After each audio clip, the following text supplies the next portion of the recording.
Okay, so let's talk about the Love is Blind couples who made it all the way to I do, and then said, never mind, just as fast. Chicken light tax. But first, we have to start with the couple currently trending all over the place, Lydia Gonzalez and Milton Johnson from season 5. So here's the thing. When Lydia and Milton got married, a lot of us were like, wait, really?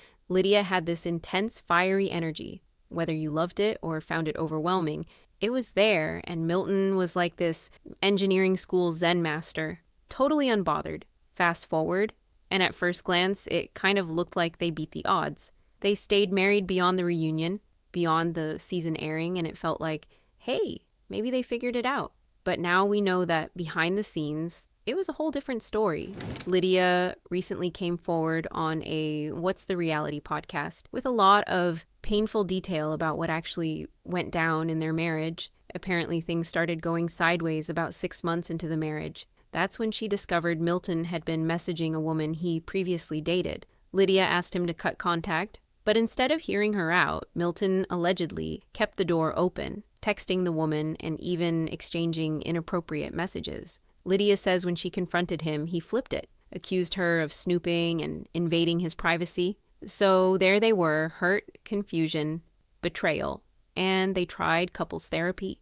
Lydia says she was still trying to forgive, still holding on, thinking maybe because it wasn't physical, it could be salvaged. But the same pattern kept happening. Even on a meaningful trip to Puerto Rico, this same woman reached out again, and Milton responded. Not only that, he delayed blocking her for another year.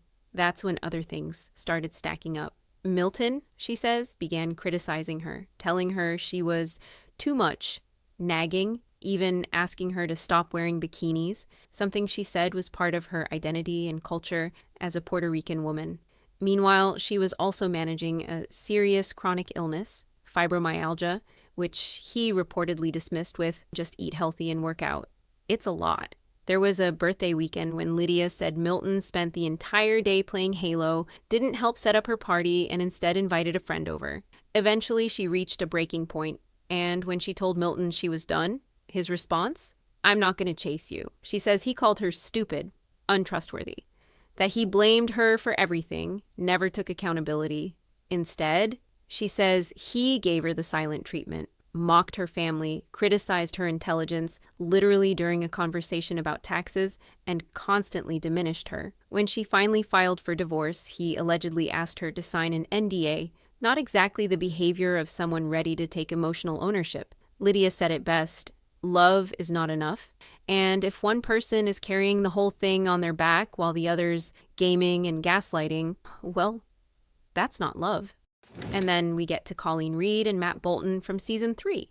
From the jump, something felt off. You know how sometimes people say, I don't know what it is, but I just feel weird around them? That was Colleen and Matt, except they were saying I do on national television. So here's the latest, it's officially over. After nearly 4 years of marriage, Colleen and Matt just announced their split.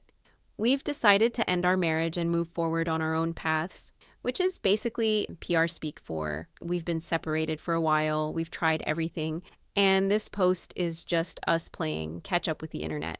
Let's not forget their whole storyline on the show involved a lot of emotional spikes, jealousy, insecurity, big confrontations about things that maybe didn't need to be that big. Still, they made it to the altar, said yes, and then chose not to live together, like at all. At the time, they framed it as taking things slow. Fans definitely picked up on it, and the speculation was constant. Colleen did later explain that they were practically living together and didn't want to rush things just to appease the public. Which, okay, fair. Then came the reunion, and I know I wasn't the only one who noticed how uneasy Colleen seemed, like someone trying to smile through a stressed dream. She later admitted she was dealing with major anxiety during filming, dealing with online hate, criticism of her job, her body. Still, they stayed together, and now it's done. Fans online took Colleen's side, joking they've been waiting for this day for years, and how she's finally free. Now, I know you want to hear about Tyler Francis and Ashley Aiden. Done. Yeah, that's how we're pronouncing it now, because this relationship was finished before it even got a chance to start. You know how sometimes two people just agree to coast on delusion together? That was them. Ashley, in her own words, did not go on that show for drama. She went looking for love. And when Tyler said they were in this together, she believed him. She went hard for that man. Now, remember that donor situation? Yeah, Tyler told her, and production, that he had 3 donor kids, 1 via bank, and the other 2, the twins, weren't biologically his. That was the story. But then the children's mother came out with a 5-part expose, which is 4 parts more than anyone needed, saying, no, actually, I slept with him to conceive the twins. Not a donation, but a direct deposit. Ashley had to go find proof herself because Tyler wouldn't admit anything. We're talking digging through his computer, finding old Google Meet receipts, tracking timelines like a digital detective. She literally pulled up an email he signed, and this man said, I didn't sign that. Sir, did a hacker also memorize your e-signature and send it to your ex? And what's worse? Ashley really tried. She made excuses. She clung to small moments. He remembered her coworkers' names. He made her coffee and tried to stretch them into a foundation. Meanwhile, he had been out here online acting like a father figure to those kids, contradicting everything he told her and producers. Eventually, she snapped. Privately. The emotional separation started long before the Instagram statement did. And when it came time to go public with the breakup, she planned it. Quietly, without warning him, because she wanted him to feel exactly the kind of blindsided she had been living through for months. She hopped on a flight to Turks right after, peacefully, as one should, and now she's healing. She admits she misses the married woman label sometimes, the social validation that comes with it. But she's also rediscovering who she is without a man holding her back. Now, let's rewind to season 2 for a minute. Ayana McNeely and Jarrett Jones. This one felt like a slow-motion car crash. She almost didn't go through with the wedding, especially after Jarrett showed up at her hotel at 5 a.m. after a full night of partying, begging her to still marry him. She agreed, and she really tried to believe him when he chalked it up to post-COVID energy. And she kept trying, suggested therapy. Meanwhile, Jarrett was still out until sunrise, ignoring texts, acting like he was still a bachelor. Then came the cheating. 3 days before filming After the Altar, Ayana got an email from a woman who described her apartment in detail, like throw pillow level detail. That's how she found out Jarrett had invited other women into their shared home. Even then, Ayana protected him. After the altar, she kept his secrets. She helped write their neutral little PR statement about the divorce so he wouldn't get dragged. And while she was covering for him, he went on IG Live denying everything, even hinting she had cheated, based on a hazy memory of her possibly holding hands with a guy while drunk a year ago. She even gave him a private 1-year deadline to grow, but he didn't. And eventually, she realized this wasn't a mutual breakup. This was her leaving a man who refused to evolve. And the wild part? She still worried about him after the divorce, worried about his healing until it hit her.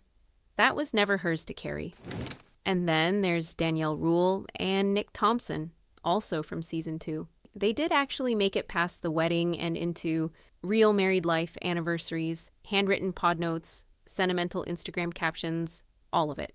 But by August 2022, Danielle filed for divorce. There wasn't some big betrayal. And then, surprise, a year later, they're spotted together again, looking very cozy on Instagram, which instantly set off reconciliation rumors.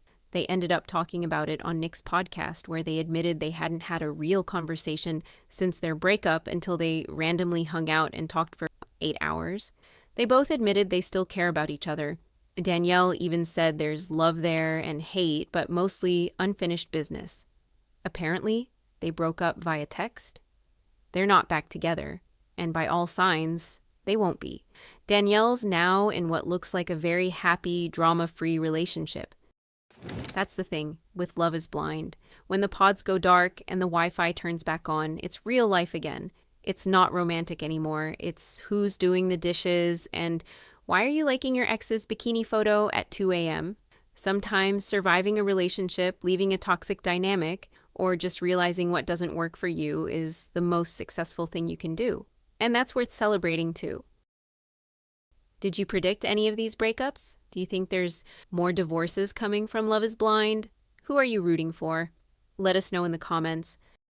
If you're into reality TV drama, Love is Blind updates, and breakdown videos, make sure to subscribe, hit that like button.